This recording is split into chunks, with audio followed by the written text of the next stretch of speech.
Shalom, salam sejahtera di dalam nama Tuhan Yesus. Nah, kali ini saya ingin bicara mengenai tuduhan pemalsuan kitab suci. Sebagai seorang Kristen, minimal sekali Anda pasti pernah mendengar dari orang-orang di luar iman Kristen, secara khusus umat Islam, yang menuduhkan bahwa kitab suci kita, Alkitab, itu telah dipalsukan. Isinya tidak lagi murni, telah mengalami perubahan, telah dikotori oleh tangan-tangan jahil manusia. Nah, tuduhan semacam ini yang kerap kali kita dengar di luar sana.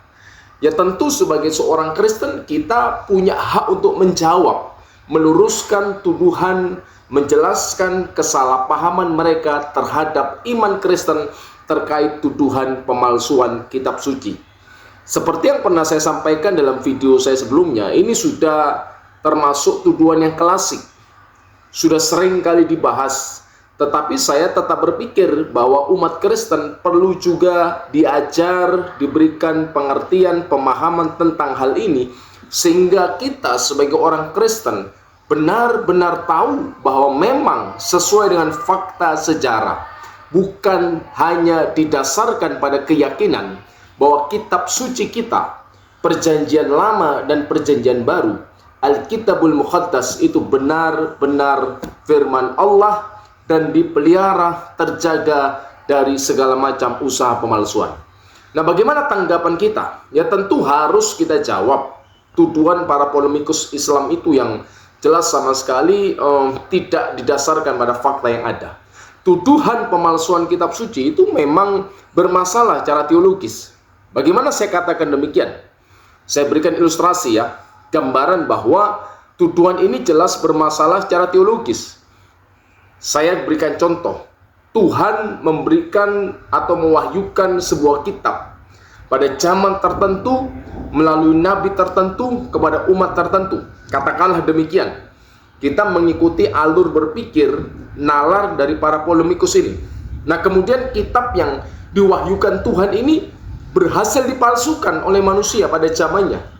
Berhasil kemudian dikotori, dirusak atau ditahrif. Tahrif itu istilah Arab yang artinya perubahan, mengalami penyimpangan. Nah, kemudian Tuhan berfirman lagi, oke, karena kitabku yang pertama aku wahyukan ini telah dipalsukan, telah dikotori oleh tangan-tangan jahil manusia, maka aku akan mewahyukan kembali kitab yang kedua, kitab yang selanjutnya untuk menggantikan kitab yang sudah rusak ini. Nah, kemudian Tuhan mewahyukanlah melalui nabi-nabi yang selanjutnya. Tuhan memberikan kitab yang selanjutnya. Nah, ternyata setelah berjalannya waktu, kitab yang kedua ini juga dipalsukan oleh manusia, juga dikotori, juga diselewengkan. Nah, kemudian Tuhan lagi berkata, kitab yang kedua ini dipalsukan. Ini segera ilustrasi ya, untuk supaya kita memahami nalar dari para polemikus itu. Kitabnya dipalsukan. Oke, aku akan mewahyukan kembali kitab yang ketiga. Aku jamin kitab ini tidak akan dipalsukan. Tuhan mewahyukan lagi melalui nabi-nabi yang selanjutnya, dan ternyata seiring berjalannya waktu, kitabnya dipalsukan lagi. Nah, kemudian Tuhan berkata, ia berjanji lagi, aku berjanji, aku bersumpah. Nah, kira-kira seperti itu. Aku akan menurunkan kitab lagi, tetapi firmanku kali ini tidak akan dipalsukan, akan kujaga, akan kupelihara dengan kekuasaanku. Nah, kira-kira kita sebagai manusia percaya nggak dengan pernyataan Tuhan itu? Nah, kalau saya secara logis, saya akan bertanya kepada Tuhan. Karena saya makhluk yang berakal budi, saya bertanya, Tuhan, bagaimana mungkin kami bisa mempercayai bahwa kitab yang akan kau berikan lagi kepada kami tidak akan dipalsukan? Sebab yang pertama, yang kedua, yang ketiga, engkau gagal menjaga, engkau gagal memeliharanya. Bagaimana mungkin dan apa jaminannya yang terakhir ini tidak akan dipalsukan lagi, Tuhan? Nah, karena itu saya katakan tuduhan pemalsuan kitab suci itu jelas bermasalah secara teologis. Kenapa? Ya karena itu meragukan dan menyangkali kemahakuasaan Tuhan. Allah itu maha kuasa. Dia sanggup menjaga dan memelihara firman-Nya dari segala macam tuduhan pemalsuan. Betapa keras, betapa licik dan pintarnya manusia ingin memalsukan firman-Nya, tetapi Tuhan tetap maha berkuasa, yang maha kuasa untuk menjaga dan memelihara firman-Nya. Karena itu bagi perspektif Kristen, dalam iman Kristen, tuduhan pemalsuan kitab suci telah diubah, itu sama sekali tidak masuk akal, irasional, tidak logis. Kenapa? Karena Tuhan Maha Kuasa, ya sanggup menjaga firman-Nya. Ya kan? Kalau Tuhan Maha Kuasa, ia pasti menjaga firman-Nya. Loh, kalau manusia berhasil memalsukan kitabnya, firman-Nya, berarti manusia itu lebih berkuasa dong, lebih hebat dong dari Tuhan. Nah, tentu kita semua sebagai umat beragama yang meyakini Allah itu Maha Kuasa, tentu tidak akan menerima keyakinan, pandangan bahwa kitab suci itu dipalsukan. Walaupun mungkin manusia ada yang ingin memalsukan, walaupun mungkin ada orang-orang dan kelompok tertentu ingin menghancurkan firman-Nya, tetapi Tuhan pasti lebih berkuasa menjaga dan memelihara firman-Nya. Dan ini, pernyataan ini bukan sekedar keyakinan, bukan sekedar iman, tetapi fakta sejarah. Nanti akan saya sampaikan betapa Tuhan memang menjaga dan memelihara firman-Nya. Nah, kenapa umat Kristen yakin Alkitab Perjanjian Lama, Perjanjian Baru itu terpelihara, terjaga dari usaha pemalsuan? Ini adalah kitab suci Perjanjian Lama, atau orang Yahudi menyebutnya sebagai tanah, Torah, Nevi'im, Ketuvim. Artinya kitab Torah, 5 kitab Musa, Kejadian, Keluaran, Ulangan, Imamat, Bilangan, dan kemudian Nevi'im, kitab nabi-nabi, dan Ketuvim, itu kitab tulisan, seperti Mazmur, Amsal, Kidung Agung. Isinya sama dengan apa yang oleh orang Kristen disebut sebagai Perjanjian Lama. Nah, kemudian ini berbahasa Ibrani, supaya Anda tahu. Jadi ini bahasa Ibrani, bahasa para nabi, bukan berbahasa Arab, beda, tetapi masih rumpun yang sama. Nah, kemudian Perjanjian Baru itu ditulis di dalam bahasa Yunani. Ini adalah kitab Perjanjian Baru, kitab Injil.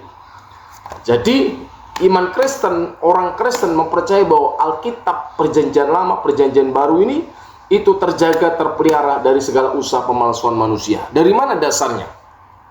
Nah, kita memiliki ribuan manuskrip Alkitab kuno. Perjanjian Baru memiliki sekitar 5.000 manuskrip kuno. Dan dalam penelitian manuskrip itu oleh para ahli, ternyata memang tidak ada bukti, tidak ada sesuatu hal yang menunjukkan adanya perubahan-perubahan yang berarti, yang berkaitan dengan doktrin utama iman Kristen. Maksudnya apa? Ya bisa saja terjadi karena dulu penyalinan kitab suci ini dilakukan secara manual. Ya kan, belum ada mesin cetak, ditulis secara manual. Bayangkan belum ada lampu listrik terang yang seperti sekarang, hanya dengan cahaya yang berasal dari api, disalin dengan begitu teliti. Bisa saja terjadi kesalahan penulisan, huruf yang kurang mungkin, tetapi dari kesalahan-kesalahan salin itu tidak ada satupun yang sampai mempengaruhi ajaran utama iman Kristen.